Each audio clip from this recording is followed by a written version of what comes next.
Boa tarde a todos. Sejam bem-vindos a mais uma conferência Ciência Viva. Temos muito gosto na vossa presença. Sejam bem-vindos também aqueles que nos acompanham na emissão streaming, na nossa página web e também na página do Jornal Público, que é a media partner desta iniciativa. Nós estamos no mês de junho, já faz bastante calor e, portanto, as idas à praia são mais apetecíveis e é nesta altura que o problema da poluição dos mares também se torna mais visível, porque cada vez que vamos à praia vemos garrafas de plástico, garrafas de lixo, beatas de cigarro, etc. Os detritos e a variedade de lixo que encontramos na praia é infindável. Mas, na verdade, este problema não está limitado ao verão e não está limitado à costa. É um problema global e é um problema que existe todo o ano, que existe também em alto mar, tanto à superfície, é o exemplo das ilhas de plástico, como também no fundo do mar, porque a maior parte do lixo acaba por se afundar. A investigadora Lia Vasconcelos é a convidada de hoje das conferências Ciência Viva e ela vem-nos falar deste problema global, deste problema grave e de como podemos tentar encontrar soluções falando com as pessoas e promovendo o diálogo entre as pessoas. A Lia Vasconcelos é professora do Departamento de Ciências e Engenharia da Faculdade de Ciências da Universidade Nova de Lisboa. Ela é também investigadora do MARE, Centro de Ciências do Mar e do Ambiente. Ela já participou e também já coordenou vários projetos nacionais e europeus no âmbito da consciência ambiental. Um exemplo é o MarGov, Colaborar para Proteger, e mais recentemente o projeto Mar Lisco, Juntos por um Mar Sem Lisco. Lia Vasconcelos, obrigada por ter aceitado o nosso convite. O palco é seu. Obrigada.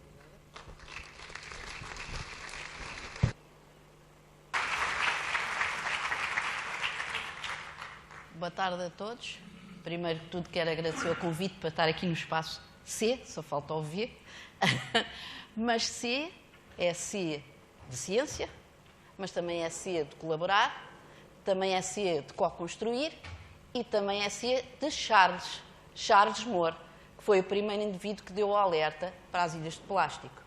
Portanto, Charles Moore, em 1997, tinha acabado de fazer uma regata entre Los Angeles e o Hawaii e, ao retornar dessa regata, resolveu encurtar o caminho. E, ao encurtar o caminho, ia passar numa zona que geralmente os navegadores evitavam, que era uma zona de calmaria, uma zona com pouco vento, e ficou chocado com o que viu. Tinha uma massa imensa de plástico, garrafas, restos de balões, copos de esferovite, pacotes de várias ordens e tampas de plástico. E ele ficou tão impressionado que deu o alerta e 2 anos depois estava lá com um grupo de biólogos marinhos a tentar perceber mais sobre aquela grande massa de plástico que as pessoas pareciam desconhecer. E um dos aspectos, nessa altura, um dos aspectos que eles mediram foi tentar perceber quanto zooplâncton havia na zona e quanto de plástico. E chegaram à conclusão que havia 6 vezes a quantidade de zooplâncton. E isto é grave. E isto é uma das questões que nós devemos ter em atenção, até porque este plástico não está a diminuir, está a crescer. E vai crescer em forma exponencial. Portanto, vamos então... Um dos aspectos que eu gostava de chamar a vossa atenção é que nós temos cada vez mais responsabilidade sobre o oceano. Nós temos um espaço de mar extremamente vasto e, portanto, a nossa responsabilidade para com os oceanos é acrescida. Estas manchas existem no Pacífico, neste caso a área do Pacífico está estimada 2 vezes o estado do Texas, são 100 mil toneladas de plástico a flutuar e colocam em risco a fauna marinha, por várias razões. Está também calculado que 70% do lixo marinho afunda-se, o que quer dizer que aquela quantidade que nós vemos ao cimo é apenas 30% do total. Há muito poucos estudos ainda feitos sobre o lixo que está no fundo dos mares. E, portanto, este é um aspecto também a ter em consideração.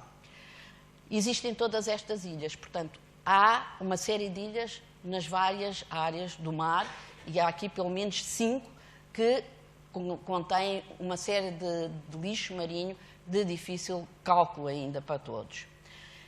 e este lixo promete ficar. Se vocês repararem, o tempo de deterioração de grande parte dele são 200 anos, 450, 650, e cada vez nós alimentamos este lixo com materiais cada vez com mais dificuldade de se biodegradarem. Quem é que foi ali pôr aquele lixo? Quem é que é o responsável por aquele lixo? De onde é que vem aquele lixo? 20%, contrariamente ao que nós pensávamos anteriormente, vem de fontes marítimas, enquanto 80% de fontes terrestres. Das fontes marítimas temos a pesca comercial, as atividades de recreio, a marinha, plataformas offshore, a aquacultura. E nós sabemos que muitas vezes os próprios barcos lançam muito do lixo ao mar, mas são apenas 20%. 80% somos todos nós. Vem de atividades terrestres. O nosso sistema hídrico é uma autoestrada ótima para chegar ao mar e, portanto, esse lixo é transportado pelos mares, é intensificado com as cheias, com as descargas de águas residuais, com o abandono de lixo, com a falta de gestão de resíduos e até com as atividades industriais. Tudo isto são aspectos que nós temos em consideração e, portanto, quem é o responsável? Todos nós. Como é que ele chega ao mar? Vejam esta autoestrada, que é um rio, em Manila, que não se vê a água e só se vê a quantidade. Isto é uma massa que vai para o mar, porque o rio acaba sempre no mar, como todos sabem. Desse lixo marinho, 70% são plásticos. E esses plásticos têm vindo a aumentar. Na última década produziu-se tanto plástico como em todo o século XX. Como vocês veem, aqui há, sei lá, em meados do século passado, esta questão não era tão importante, porque o lixo que circulava nessas zonas era lixo degradável. Eram madeiras que apodreciam, eram cordas que também se deterioravam, hoje são nylon, toda a gente sabe, etc. Hoje não, a situação é muito mais grave, porque o plástico demora muito mais tempo a deteriorar-se. Onde é que nós vamos encontrar esse plástico? Vamos encontrar na praia, e como vocês veem, tem aqui alguns exemplos do que é que nós podemos encontrar na praia, e vamos encontrar no mar. E no mar temos à superfície, como temos na coluna d'água, como temos no fundo do mar. Portanto, há todo um conjunto, uma massa enorme que existe nesta grande massa do nosso oceano. Claro que o oceano continua a aparecer muito azul, nós não vemos, portanto, longe da vista, longe da preocupação, adotando longe da vista, longe do coração, mas neste caso é da preocupação. E eu acho que as pessoas têm que começar a ter um pouco mais de atenção, que está longe, mas vai nos afetar a todos. Como consequências económicas, cria danos aos navios, especialmente as cordas de nylon, muitas vezes afetam o funcionamento dos barcos. Na Escócia, por exemplo, calcula-se que 12 milhões de euros por ano são gastos em danos aos navios, e também as limpezas de praia. Nós temos limpezas de praia, na Holanda, por exemplo, gastam 10 milhões por ano e no Reino Unido 17 milhões. Para a vida marinha também tem consequências. Por um lado, as aves marinhas, por exemplo, e todos os outros animais marinhos confundem com a alimentação. E isto é dramático. Não só dramático porque muito deste lixo está contaminado, com elementos cancerígenos e, portanto, vai contaminar esses seres vivos, mas também porque mata esses seres vivos. A UNEP tem um relatório que 1 milhão de aves pesqueiras, de aves marinhas, são mortas anualmente devido a confundirem a alimentação com o lixo marinho. Por outro lado, além da contaminação, temos o aprisionamento. Muitas vezes estes seres marinhos ficam presos nas redes e no outro restante lixo e acabam por não se conseguir soltar e morrer ou por ficar deformados. No nosso dia-a-dia também entram estes microplásticos que nós não os vemos, mas eles existem. Nos cremes, nos esfoliantes, na própria pasta de dentes. Estão a ver, tudo isto vai acabar de alguma forma, quando não é bem acondicionado em terra, acaba por ir para o mar. Também, à medida que o plástico vai passando o tempo, vai se transformando em pequenas bolinhas, em pequenos fragmentos, vai-se fragmentando e, por exemplo, as nossas praias, que muitas vezes nós olhamos e nos parecem limpas, estão cheias de microplásticos. Se vocês olharem mais em pormenor, vão ver umas bolinhas, que são umas bolinhas de microplásticos. Portanto, nós começamos a ter o problema da plastificação das praias. Será que é isso que nós queremos? A acumulação de poluentes nos animais que comem plástico contaminado, esses animais muitas vezes acabam no nosso prato. Portanto, atenção, que também podemos ter um problema de envenenamento de toda a cadeia alimentar. Portanto, temos aqui cadeias alimentares que estão contaminadas e, portanto, é urgente resolver.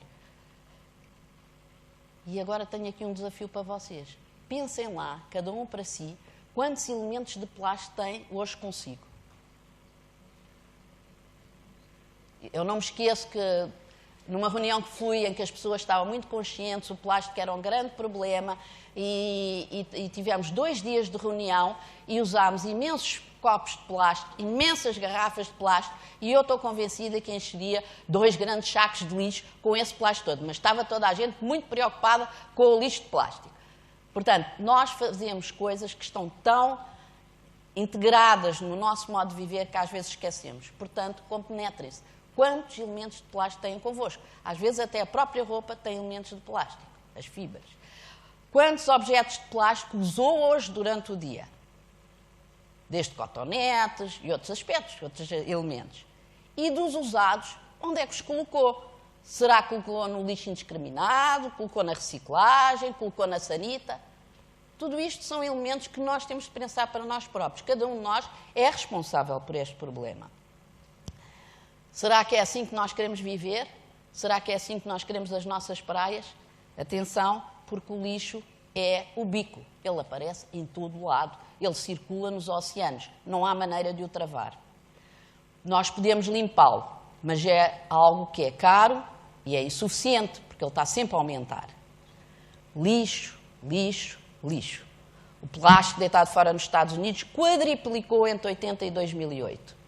Todos os anos, 8 milhões de toneladas de lixo plástico, em média, chegam ao mar, o que equivale a 5 sacos de supermercado por cada 30 centímetros de costa. E está-se a prever que em 2015 esse número suba para 10 sacos de plástico se nada se fizer. Portanto, vamos ficar atolhados de plástico. Também produzimos lixo no dia-a-dia. Os americanos produzem 2,6 kg de lixo por dia, por pessoa. Os chineses, 1,1. E em Portugal nós produzimos 1,4. Okay? Claro que depois isto tem tudo a ver com a gestão que se faz desse lixo e provavelmente mesmo os americanos produzindo mais que os chineses, é provável que menos lixo chegue ao mar porque têm sistemas de gestão mais eficientes. Mas temos de pensar nesta produção exagerada. E agora queria-vos mostrar um pequeno filme que alguns de vocês provavelmente já viram, que é... Vamos lá ver se eu consigo pôr esta...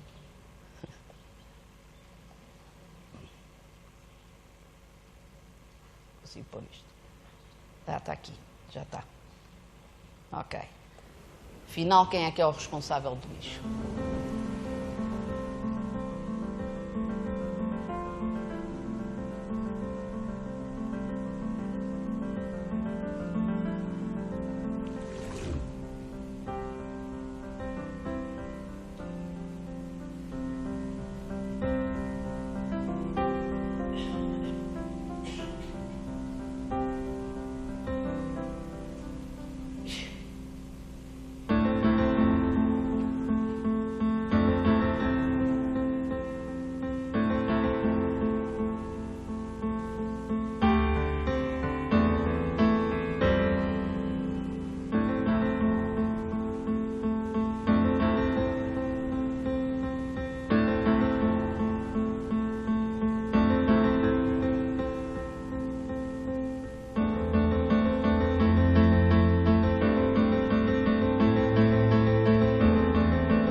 Portanto, nós estamos aqui a enfrentar um problema muito complexo. O lixo marinho circula livremente, não tem fronteiras e, portanto, mesmo que seja lançado num local, pode aparecer num local muito diferente. E nós aqui, por exemplo, na praia, já temos apanhado produtos, por exemplo, da Coreia, etc. Portanto, há uma circulação imensa.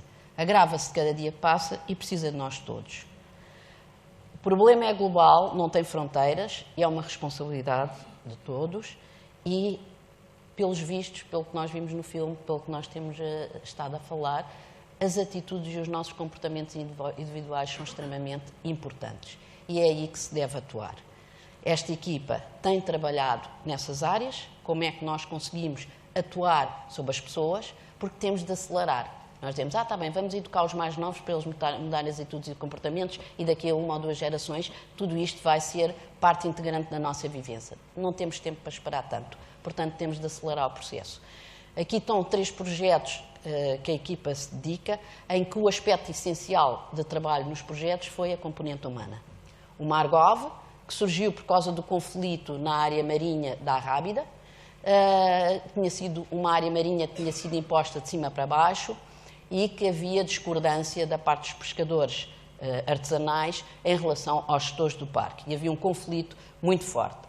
Portanto, a ideia era, vamos trabalhar esse conflito e vamos chegar a um diálogo que todos os stakeholders, além do parque e dos pescadores, a Direção-Geral de Pescas, o Instituto de Investigação de Pescas, a Câmara Municipal, enfim, os stakeholders todos, em conjunto, poderiam intervir nesta área. Este projeto iniciou-se em 2008 com o galardão Gulbenkian e Oceanário para o Oceano Sustentável e teve financiamento até dezembro de 2011. O cordão, digamos assim, central, a linha central do projeto, eram fóruns abertos, apesar de haver muitos outros formatos de participação. Mas os fóruns abertos era, digamos assim, o elemento central do projeto. E nesses fóruns abertos não só se discutia o conflito, como inclusive se ultrapassou esse conflito, ou pelo menos partes desse conflito, e trabalhou-se para criar novas regras e novas formas de funcionar em articulação e mais consensualmente. Ao acabar o projeto, o grupo central que acompanhou todo este projeto pediu-nos para continuar no terreno e nós tivemos até dezembro de 2014. Porquê isto? Porque acharam que havia ainda aspectos que não estavam consensualizados, isto tinha muito a ver com o regulamento do parque e que era importante consensualizar. Em 2014 criou-se o Conselho Estratégico e vieram convidar o grupo para ser o Grupo do Mar de aconselhamento ao Conselho Estratégico para o parque. Isto é extremamente importante porque passou o grupo a ter mandato, foi institucionalizado. Isto é importante porque mostra que aquele percurso foi um percurso que criou a sua própria autonomia, a sua própria dinâmica e que hoje faz parte de um processo mais alargado. Portanto, neste momento continuamos a trabalhar nesse aspecto. O outro foi o valor da onda, em que o surfista, o surfista é um elemento essencial porque é um guardião preferencial da costa, no sentido em que ele não quer ver a sua onda destruída. Mas, ao mesmo tempo, na costa, visto que há uma série de usos, há também usos incompatíveis muitas vezes. Entre, por exemplo, o uso que o surfista faz com a parte da pesca. É preciso arranjar regras coletivas, regras com que todos possam viver. E então existem, neste projeto, temos estado a trabalhar com o que nós chamamos de focos grupos dinâmicos, trazendo os surfistas, trazendo os pescadores, trazendo os banhistas, para definir para cada troço de costa formas de funcionar e tornando compatíveis certos usos, seja através de novos horários ou outros esquemas mais flexíveis, de modo a que todos estejam de acordo e se revejam nessas regras. E, finalmente, o Mar Lisco, que teve como função ter o máximo de divulgação, chegar ao máximo de pessoas, chamando a atenção para esta questão do lixo no mar. Portanto, a ideia era essa. E um dos elementos centrais foi os fóruns que pretendiam cruzar os vários stakeholders. Isto porquê? Neste momento temos problemas altamente complexos na sociedade e continuamos só a usar o conhecimento técnico-científico. O conhecimento técnico-científico é muito importante, mas existe na sociedade todo um conjunto de outro tipo de conhecimentos que é importante trazer para o processo. E só conseguindo motivar e mobilizar as pessoas de forma mais geral e tendo espaços onde esse tipo de conhecimentos possam cruzar. Isto parece muito abstrato e parece que não tem importância nenhuma, mas tem muita importância. Vou-vos dar só um exemplo. Na Califórnia, na Baía de São Francisco, fizeram um processo de consenso que durou 5 anos. No início, a ideia era, vamos definir qual é o indicador para a baía que define a qualidade da água da baía. E trouxeram para a mesa pescadores, indústria, agricultura, etc. Estavam representados todos os grupos que, de alguma forma, utilizavam a zona à volta da baía. E houve uma certa altura em que os pescadores chegaram à mesa e disseram, naquela zona estão a morrer peixes. E os indivíduos encarregados, porque toda a gente pensava que o problema era a poluição e, portanto, o indicador que estava na mesa era a poluição. E os indivíduos encarregados de medir a poluição diziam, impossível, não tem níveis de poluição que justifiquem essa mortandade. E então andaram para a frente e para trás, foram ao local, tornaram a medir as poluições não justificavam a mortandade de peixe. E, de repente, resolveram medir a salinidade. Era a salinidade. O que é que tinha acontecido? 3 anos de seca, a agricultura captou a água não chegou à baía, a salinidade aumentou e a salinidade é que estava a matar os peixes. Portanto, o indicador passou a ser a salinidade. A indústria, que era a culpada, não é, no início, porque era a poluição, passou agora a ser a agricultura porque captava a água.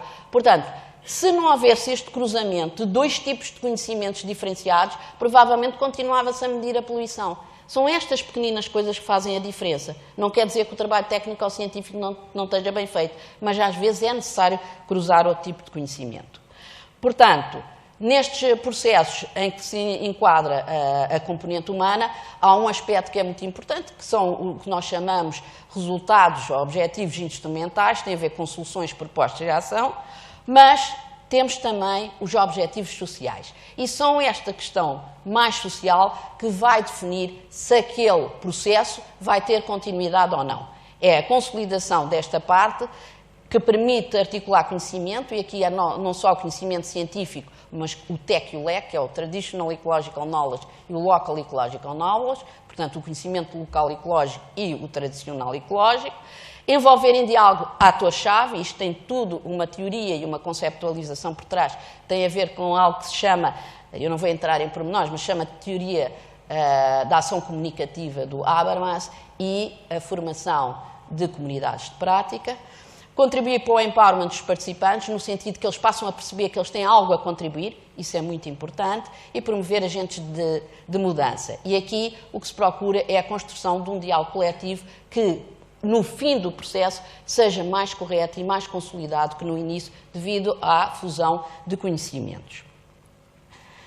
Os princípios metodológicos passam pelo que já falei, criar um diálogo genuíno, tem a ver com aquela teoria do Habermas, criar escuta ativa, todos ouvem os outros, todos têm o mesmo tempo de antena, todos estão igualmente informados, há uma facilitação que é independente e profissional e o foco não é na posição, é nos interesses. O que é que preocupa as pessoas? Porquê? Porque isso dá um leque muito mais variado para conseguir depois convergir numa solução colaborativa. E também a separação das pessoas de problemas. E há técnicas para fazer. Muitas vezes, por exemplo, naquele conflito, foi importante separar as pessoas do problema. Porque vocês já sabem que os problemas e os conflitos geram muitas emoções. E que se não sei quem, que eu não gosto, diz qualquer coisa, eu vou imediatamente dizer uma coisa contrária. Portanto, é preciso arranjar processos de conseguir discutir determinados assuntos sem entrar nessas questões mais emocionais. Os aspectos-chave a considerar, e isto são de alguma forma lições que aprendemos ao longo deste processo de liderar estes processos mais participativos, é envolver os atores-chave. Os atores-chave são parte, são os que contribuem para definir qual é o diagnóstico conjunto e a agenda é coletiva, não é ditada pelos técnicos nem pelos cientistas. É uma agenda que tem também os técnicos e cientistas, porque eles também dão os seus contributos, mas também tem o que é que as pessoas querem saber. E é nessa base que é estruturado todo o processo. Pois, um aspecto que é importante e que às vezes nós nos esquecemos quando criamos as sessões participativas é que é importante o plano de comunicação.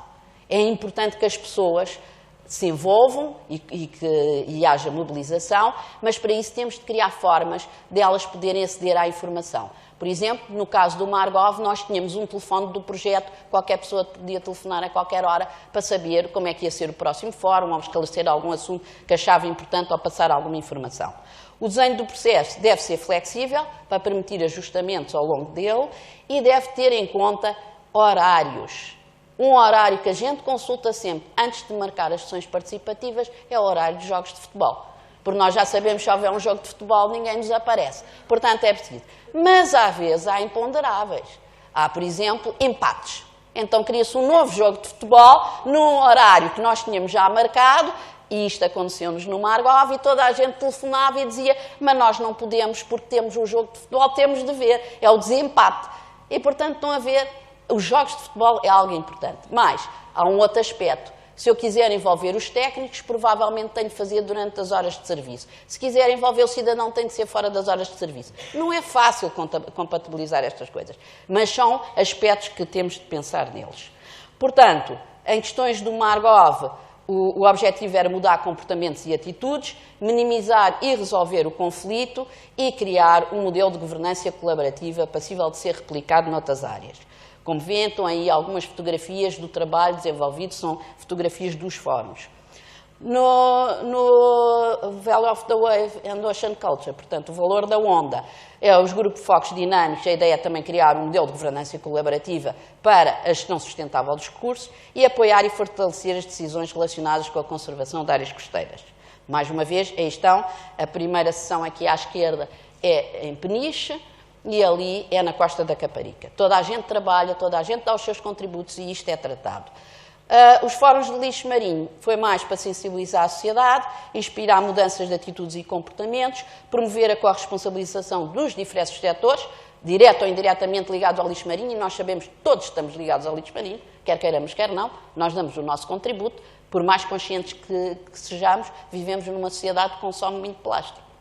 E definir uma visão coletiva mais sustentável. Resultados instrumentais. No caso do Margov, são algumas questões que foram debatidas e resolvidas, aqui em 2011, cabaz de peixe, boias de mergulho, pesca de malha de 60 milímetros.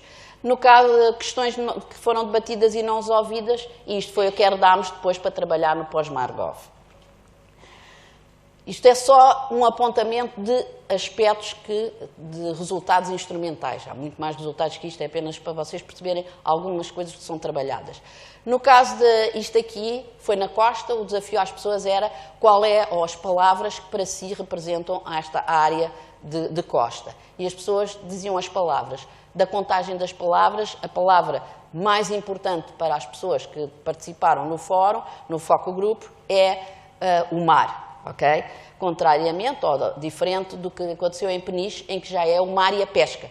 Portanto, isto permite construir as visões das pessoas. É uma maneira de ir construindo a visão das pessoas. E depois todas as outras que vêm em segundo lugar, etc. Em questões do Mar Lisco, os resultados foram 92 vídeos. Devo dizer que o Mar Lisco eram 15 países e o Mar Lisco teve um envolvimento brutal. Para um país tão pequeno, nós tivemos um envolvimento brutal de escolas, alunos, professores e da própria sociedade civil.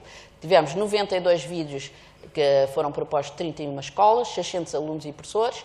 Tivemos hinos e contos, foi apenas em Portugal, porque os outros não tiveram esta parte. Foi algo que nós inventámos porque nós gostamos muito de trabalhar, de maneira que foi para trabalhar mais um bocadinho, mas que teve um imenso sucesso, em que cerca de 1.150 crianças se envolveram, e também um livro de histórias das próprias crianças para as crianças, que é sobre o lixo marinho e que tem lá fora na exposição. Claro que houve um workshop para as pessoas aprenderem a fazer vídeos, etc. Tudo isso foi trabalhado durante todo o processo. Estes resultados processuais é que vão ditar o que é a continuidade destes processos. E vão ditar, não é para nós continuarmos a coordenar, é para os próprios envolvidos do processo continuarem com outras ações, com outros modos, mas continuarem na linha que foi iniciada. Porquê? Porque quando eu consigo criar diálogo entre as pessoas, quando elas trabalham em conjunto, elas constroem confiança, elas tornam-se mais autónomas e com empowerment, e elas apropriam-se do projeto.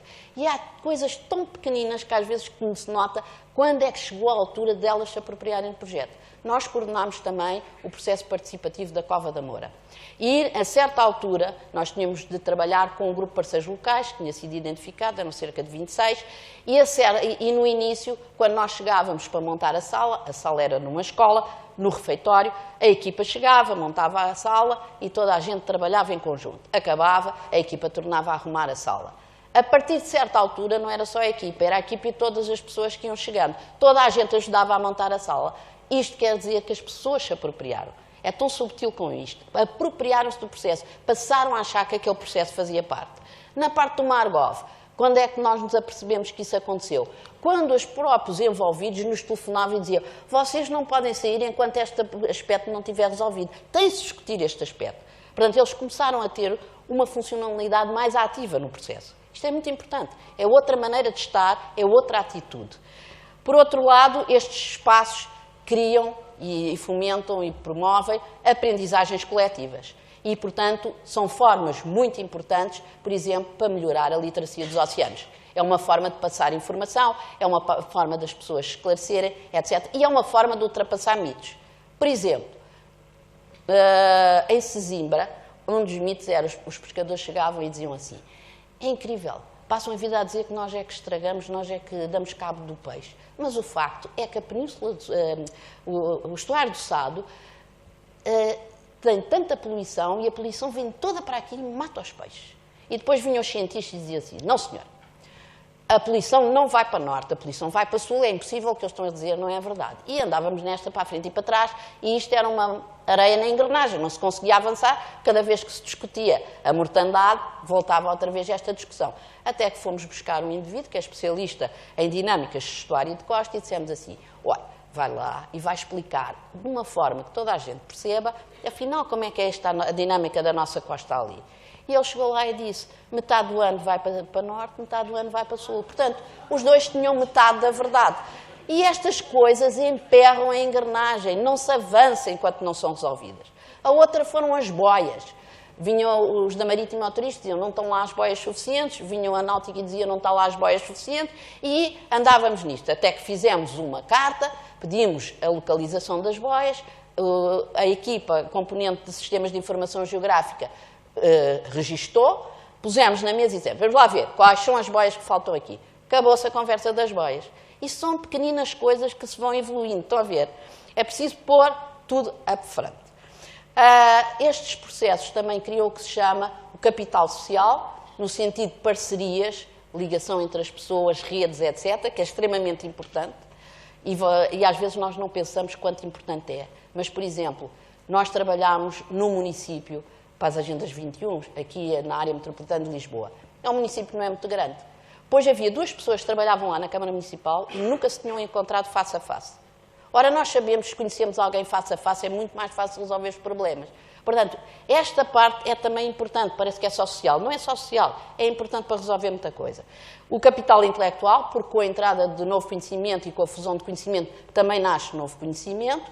E político não é político ou partidário, é político no sentido do grupo criar capacidade e influência para influenciar os processos e as decisões. E, finalmente, o tal capital institucional. E isso no Margov foi muito claro. Por exemplo, a Associação de Pescadores estava moribunda quando nós iniciámos o processo e hoje é uma associação que funciona ativamente e tem montes de funcionalidades. Por outro lado, um dos clubes, uma das associações que estava na iminência de se formar, eles próprios disseram que todo o processo de Margov acelerou a parte deles realmente constituírem em associação. Portanto, os fóruns é algo importante, porque as pessoas discutem assuntos, etc., aprendem que conseguem falar com o opositor. Ao fim de 3 fóruns, houve alguém que chegou ao pé de nós e disse assim: estranho, eu consigo falar com ele, mas eu não estou de acordo. Sim, mas não tem estado de acordo para falar com o outro.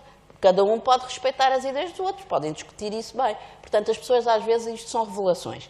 Mais importantes que os fóruns é os pós-fóruns, porque nós tínhamos de fechar a sala muitas vezes, mas as pessoas ainda tinham outros assuntos que gostavam de discutir umas com as outras e ficavam num pós-fórum a discutir esses assuntos e a dialogar. E às vezes iam pela noite dentro e ficavam por ali todos muito entusiasmados a discutir vários assuntos.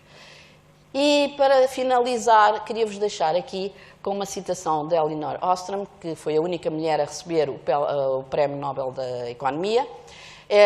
Foi uma pessoa que se preocupou muito destas questões da ação coletiva para gerir recursos naturais e o que ela nos diz é que aumentar a autoridade dos indivíduos para que definam as suas próprias regras pode resultar em processos que permitam que as normas sociais evolvam e, portanto, aumenta a probabilidade dos indivíduos resolverem melhor problemas da ação coletiva. E eu continuo a dizer que as pessoas não são o problema, são sim a solução. Muito obrigada.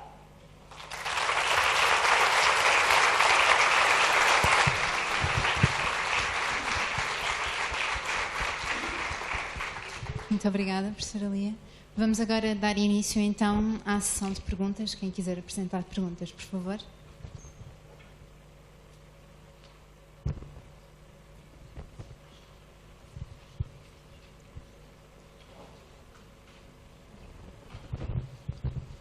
Eu sou Jorge Paiva, biólogo, botânico particularmente. E, em primeiro lugar, quero felicitar a colega pelos vossos projetos extraordinários, porque é preciso mostrar a esta gente que nós estamos metidos numa gaiola universal. E uma das coisas que eu costumo perguntar às crianças é, quando vocês têm um passarinho numa gaiola, o que é preciso fazer? E eles dizem, pôr-lhe comida, pôr-lhe água e mais nada. É preciso limpar a gaiola de vez em quando.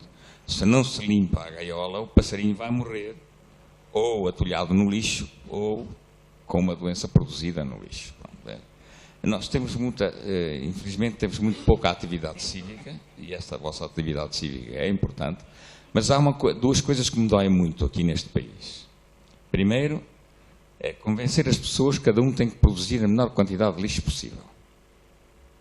Eu tenho a preocupação de produzir, por dia, menos de 1,5 kg de lixo. É muito difícil, devo-lhes já dizer, mas é uma das minhas preocupações. E outra preocupação que tenho, e ainda hoje, esta semana fiz isso na rádio, estive numa hora com mais 2 intervenientes num programa de rádio. Claro que não, mas não era numa hora nobre, porque é preciso ver. É lutar para que as estações de rádio e de televisão públicas tenham programas demonstrativos disto que estamos a fazer neste globo. Não há. Quando os há, são mínimos e estão fora das horas nobres. Fora, nós pagamos as contribuições e temos que ter... Nós temos 3 estações de rádio. A Antena 1, que é a normal, a Antena 2, que é cultura, e a Antena 3, que é música. E temos 2 estações de televisão, a normal e a outra que é de cultura. Não há nenhuma estação que produza fundamentalmente educação ambiental, que é fundamental para nós sobrevivermos. A colega referiu há bocado o tamanho de uma das ilhas, mas com Estados americanos. Essa ilha, a ilha de plástico do Pacífico Norte, tem 37 vezes o tamanho de Portugal. Isto é diabólico. Muito obrigado e felicito os vossos programas, foram formidáveis. Obrigado. Queres para o Rio?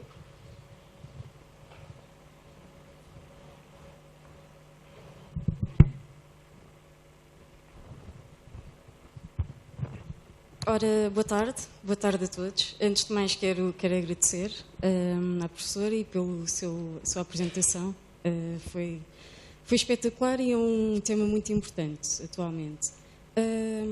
Eu só queria dar aqui um lamiré, porque eu acho que, para mim, existem 2 planos. Existe o primeiro plano e o segundo plano. De uma maneira geral, aquilo que eu quero dizer é o seguinte. Este segundo plano, que eu digo que é segundo plano, é do género. Numa situação muito abrangente, é nós estarmos todos os dias a avisar as pessoas, ou uma criança a dizer: ó Zé Manel, não coloques o cotonete na sanita. Isto todos os dias. Ó Zé Manel, não coloques o cotonete na sanita. Todos os dias. Só que esta criança, ao longo dos dias, não é a mesma. Nós estamos a falar de diferentes crianças todos os dias e de diferentes idades, não é? Estou a dizer crianças porque nós estamos a lidar com diferentes culturas, e estou a falar em termos globais no mundo, não estou só a falar aqui em Portugal. Enquanto nós estamos a fazer esse processo e a chamar a atenção das crianças, aquilo que eu acho que é fulcral é a raiz do problema, que é o primeiro plano, que é a produção que as fábricas fazem. Estou a falar do plástico. Nós devemos, eu sei que isto é muito importante e nós devemos continuar com a educação ambiental e a avisar as pessoas para não utilizarem o plástico, mas quer dizer, no fundo, a principal preocupação e raiz do problema são as fábricas. Elas é que produzem o plástico, elas é que produzem os cotonetes, elas é que produzem os carros que têm também o chamado plástico. Portanto, quer dizer, nós devemos preocupar com isso e se calhar até fazer projetos na medida que, se tivermos bons técnicos e se essas pessoas estiverem no mundo político, porque o mundo político é muito importante neste momento, infelizmente, no nosso país, e também termos, para além de bons técnicos, pessoas fluentes. E esses projetos poderiam ser apresentados no meio de empresas, em que essas empresas pudessem substituir o plástico, porque, no fundo, o nosso futuro é deixarmos de utilizar o petróleo, não é? É tentar fazer isso. Portanto, eu só queria deixar este lamiré, porque acho que, se calhar, se esses projetos fossem realmente importantes, poderiam ser bem vistos em termos globais, não em termos só da Europa, mas em termos globais. Porque eu acho que é muito difícil, do meu ponto de vista, tentarmos mudar uma cultura europeia. Estou a falar do sul europeu, não é? Que são pessoas completamente diferentes com uma cultura a nível do norte. Para não falar dos Estados Unidos. Portanto, eu acho que o ponto fulcral são mesmo as empresas. Afinal de contas, elas é que produzem o plástico. Era só para falar sobre isso. Obrigada. Posso responder? Antes de mais, deixa-me só responder aqui. Primeiro de tudo, elas produzem o plástico, mas nós é que consumimos o plástico. Portanto, aqui nós temos cota parte da responsabilidade. Okay? Claro, quando se fala do mar lixo, nós procuramos envolver empresas, portanto, todos os stakeholders, todas as pessoas que tinham a ver com a produção de resíduos que iam parar ao mar. E isso é que é a parte importante, é que as próprias pessoas se consciencializem. Educar não é dizer às pessoas 20 vezes para fazer a mesma coisa, é mostrar as consequências que têm determinados atos que elas fazem. E porque é que isso é grave e quais são formas de combater isso. Portanto, é mais do que isso. Ela é o que se chama educação emancipatória. Não é só unívoca, é bionívoca e é dialogante. E é por isso que esses espaços de diálogo são extremamente importantes para as aprendizagens coletivas, porque cada um traz a sua experiência. E às vezes até aprendemos com os mais velhos, porque no tempo deles o sistema era mais sustentável e eles tinham de aproveitar muita coisa. E aprendemos com eles como fazer. Portanto, há aqui uma série de elementos que passa por uma conversa, por uma discussão, por uma aprendizagem. E é algo que é mais coletivo, está bem?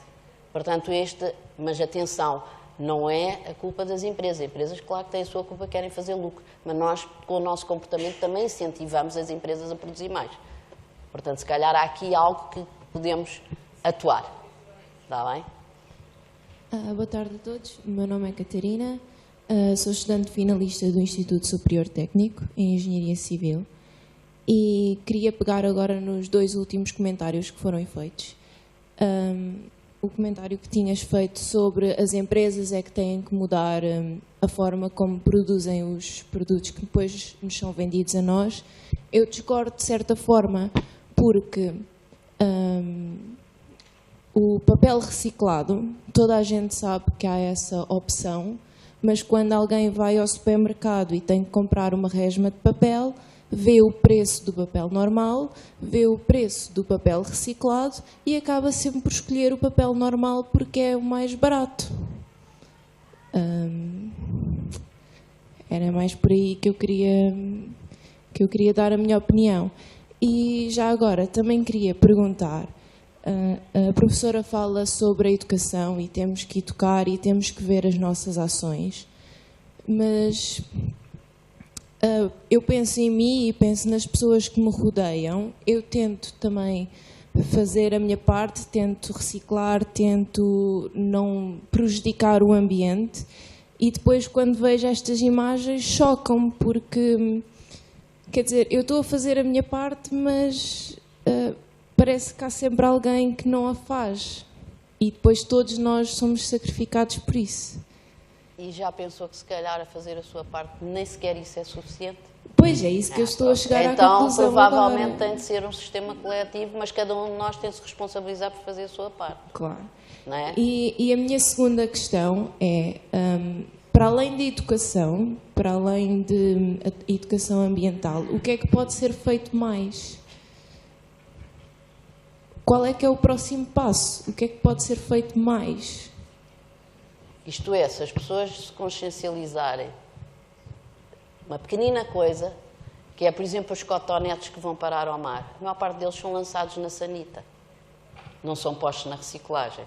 Isto é incrível, eu nem sabia disso. Quer dizer, eu quando começo a ver na praia uma série de pauzinhos que me parecem de chupa-chupa, eles são cotonetes. São cotonetes que vão parar ao mar. E vão parar ao mar porque as pessoas deitam nas sanitas. É um comportamento incorreto. Se isto multiplicar por toda a gente, há uma mudança radical aqui, pelo menos ao nível dos cotonetes. Quem diz cotonetes diz outros elementos. Mas as pessoas só conseguem lá chegar se perceberem essas consequências. É uma maneira delas próprias tomarem a iniciativa de lá chegar. E, portanto, como nós não queremos viver naquelas imagens chocantes, foi mesmo para isso que eu as trouxe, que é para as pessoas perceberem que qualquer dia estamos inundados de plástico, temos de arranjar processos e é coletivamente que vamos lá chegar. É o único processo. Conversando, definindo ações, etc. e definindo formas de atuar. Desculpa, eu só quero... Desculpa, não foi. Dá-me exemplo. Eu pergunto aqui, na sala, qual é a pessoa que vai comprar o jornal e recusa o saco de plástico? Eu recuso sempre o saco de plástico. Sempre. Por duas razões. Primeiro, porque é o saco de plástico. Segundo, porque o jornal está usado para eu lhe fazer um anúncio. E ele é que está a ganhar o dinheiro. Portanto, isto é absolutamente incrível.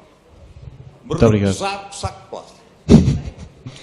Ora, meu nome é Raul Pinto, sou professor de Biologia e Geologia e também sou fotógrafo.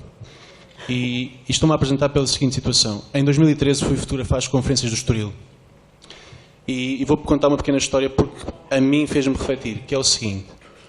Havia pessoas de todos os quadrantes, ambientais, económicos, e percebi que havia ali um equívoco numa palavra, que era sustentabilidade. Percebi que a sustentabilidade que eu achava não era a mesma que outras pessoas estavam a conversar. Porque quando falavam em sustentabilidade económica, que é uma empresa crescer infinitamente, indefinidamente, cada vez mais, todos os anos. E eu, vindo das ciências, na sala de aula perguntei o que é que para eles era sustentabilidade. E a minha turma de secundário falou em sustentabilidade ambiental que tinha dado no 10º ano. Portanto, alguém, não pôr em causa as gerações futuras, utilizando os recursos que nós temos. E o que para mim entra em choque é que nós falamos em redução de consumo e redução de plástico e redução daquilo que produzimos, mas, por outro lado, há uma questão que se chama obsolescência programada, que é os produtos serem feitos para morrerem, quanto mais cedo melhor, e as empresas lucrarem cada vez mais, e isso só é possível se as pessoas consumirem cada vez mais. Portanto, há aqui duas coisas que são contraditórias. E a questão é, como é que vamos chegar ao ponto em que as pessoas responsáveis pelas empresas percebem que o caminho não é por aí? E já há algumas tentativas, nomeadamente telefones modulares e outras coisas. Mas enquanto nós continuarmos a fazer de conta e a fazer, como dizem os ingleses, business as usual, negócios como sempre fizemos até agora, tendo em consideração que as preocupações ambientais são muito recentes, de que forma é que nós realmente podemos salvar-nos e a nossa posição neste planeta? Obrigado. Obrigado. Mais uma pergunta? Quem estava aqui? Aqui. Quem quer? Era aqui. Nós pedíamos era que fossem breves, porque há muita gente... Vou tentar ser extremamente breve. Eu, antes de mais, agradecer a presença da professora aqui e enaltecer estas conferências que eu não conhecia. Agora vou passar, se calhar, a frequentar mais. Eu, como leigo que sou nestes assuntos, antes de vir para aqui, fiz uma pequena pesquisa na internet e encontrei uma coisa que achei interessantíssima.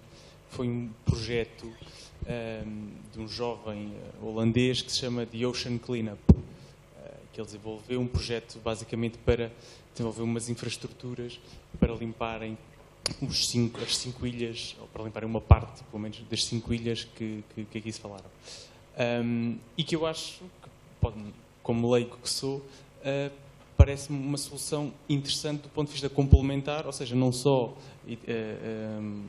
mostrar às pessoas que têm que mudar comportamentos, mas também atuar no problema onde ele existe, porque mesmo que paremos de produzir lixo neste instante, ele vai continuar durante algumas centenas de anos. Portanto, a minha pergunta era esses projetos são apenas utópicos ou isso é possível, é caro, não é? Esse tipo de soluções? Eu não conheço especificamente esse projeto, não sei se alguém mais conhece, mas eu não conheço. Quer dizer, ouvi falar dele, mas não o vi atuar. Não sei qual é a eficiência ou o que é que faz exatamente.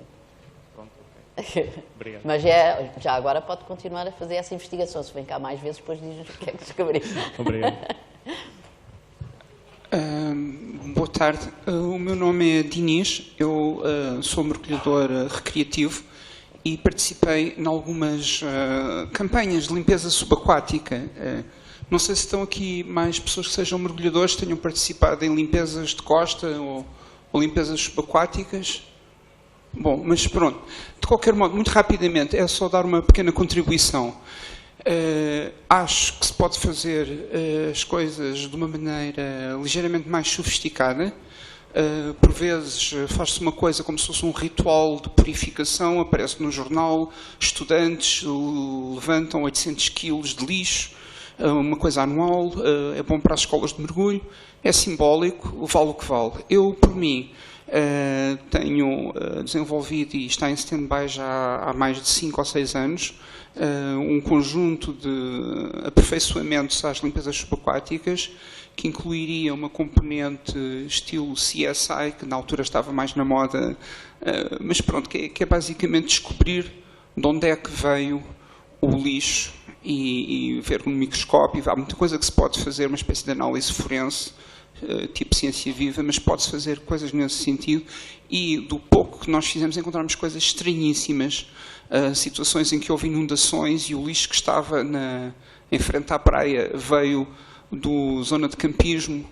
Quando houve uma inundação foi tudo parar ao mar, ninguém tirou, imensas coisas da marinha mercante, ali, pronto, em Peniche, carteiras da escola no fundo do mar. Pronto, coisas realmente curiosas e que, bem tratadas, podiam ter outra valorização. Por último, também só um último comentário, por causa de uma hierarquização da toxicidade do lixo, em que as pilhas, as baterias e os metais pesados, e a parte venenosa e o impacto depois no ecossistema, uma pequena pilha, se calhar uma coisa maior, mais visível, tem pior aspecto, mas uma pequena, os metais pesados das pilhas e das baterias. Bom, mas pronto, era só dizer que há quem pense em aperfeiçoar as limpezas subaquáticas, era só. Obrigado.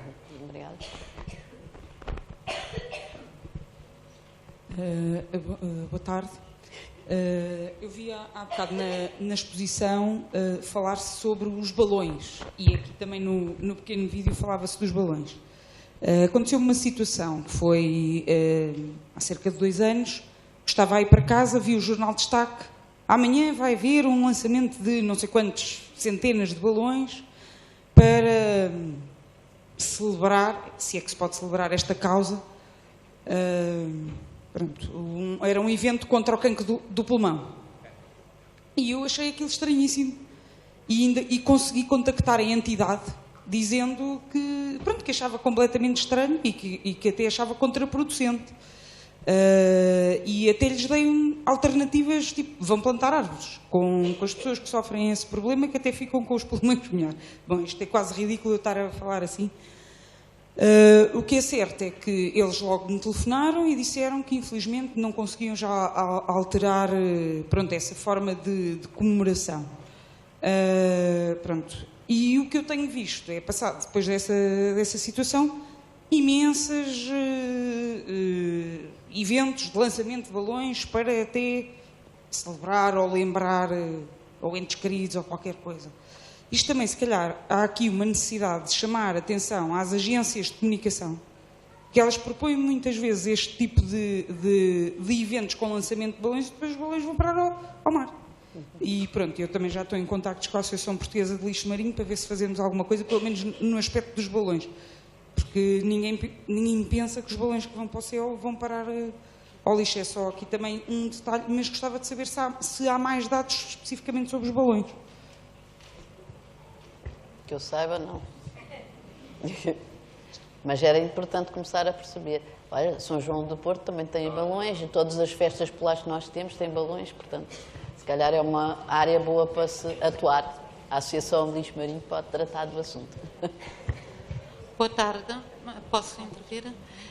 Boa tarde, eu sou professora, tenho trabalhado estas problemáticas com os meus alunos dentro da minha escola, nomeadamente cooperamos com o projeto Mar Lisco. Agora, eu parece-me que aqui está a pensar-se uma série de coisas que são muito importantes, nomeadamente na educação das crianças, que irão ser o futuro, toda a gente sabe disso, na redução da quantidade de plástico e de outros lixos produzidos por cada cidadão. Tudo isso é muito importante, mas parece-me que se esquece um ponto fulcral nesta questão, que são as políticas. Quem gera isto são os nossos políticos, são os governantes. Eu acho que isso tudo passa pelos governos. Nós estamos inseridos em políticas extremamente economicistas, que apelam para o consumo desfreado, em que são postos ao dispor dos consumidores produtos que é difícil, muitas vezes, recusá-los, como é óbvio. Por exemplo, eu aqui há dias comprei num supermercado um pacote de bolachas e o pacote de bolachas tinha nada mais, nada menos do que uma bolacha em cada pacote, num pacote maior. Eu não sabia, eu não voltei a comprá-lo, mas deveria haver governantes e políticas que impedissem que isto acontecesse. E faz parte da educação também das nossas crianças alertar para o facto de que aqueles em quem nós votamos e que gerem todo este sistema e este esquema têm uma grande responsabilidade, porque é muito difícil oferecer determinadas coisas aos consumidores e fazer com que os consumidores as recusem. A minha escola, por exemplo, que estamos dentro do projeto Ecoescolas e que estamos a tentar educar as crianças no sentido da sustentabilidade e a real sustentabilidade, não aquela de que o senhor há bocado falava, mas depois é muito complicado quando surge dentro da escola uma máquina em que é possível tirar cafés e leites de chocolate, etc., e que é posto ao dispor dos alunos copinhos de plástico.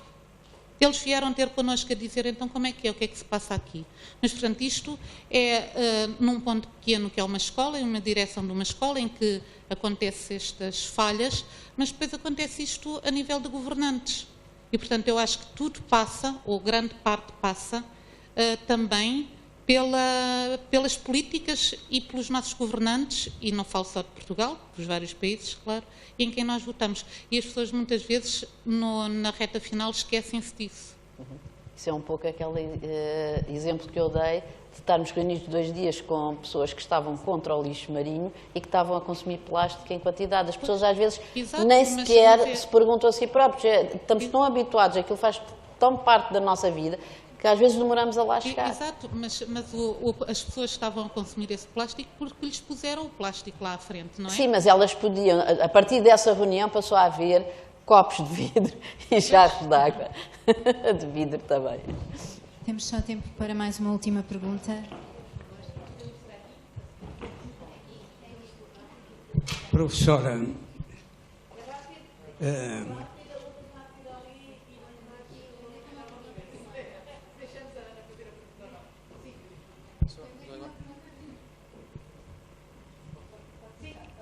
pronto, era só uma pergunta à professora. Estou aqui. Pedro Guzmão. Desculpe, passa. Professora, eu vim a esta conferência devido à pergunta final que fazer. E peço-lhe desculpa de ter chegado atrasado, porque me enganei 2 vezes no metro. Mas, de toda a maneira, eu vim para entregar uma coisa e fazer uma pergunta.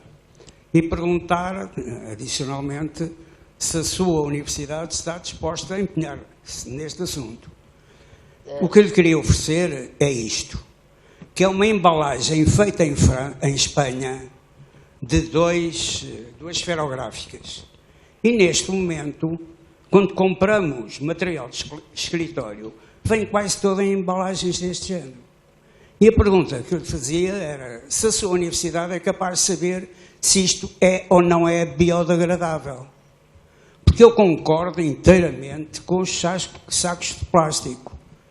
Mas as embalagens dos produtos de escritório e dos produtos alimentares, e vi que agora houve uma referência ao assunto, são altamente poluidoras. E, portanto, nós poderemos, eventualmente, a sua universidade em especial, empenhar-nos em combater a degradação com produtos não biodegradáveis, como é este exemplo. Eu posso Eu perguntar gostava aos de meus saber colegas. se este é ou não biodegradável. Eu pergunto aos meus colegas, porque eu não sou dessa área, eu trabalho com as pessoas, mas os meus colegas pode ser que saibam, ou até a Associação de Lixo Marinho possa tomar conta do ocorrido. Boa tarde. Olá, boa tarde. Só uma pergunta rápida, se existe algum programa já em algum país, eventualmente nos Estados Unidos, a professora tem conhecimento, algum programa de recolha destes resíduos nas zonas de circulação marítima oceânica?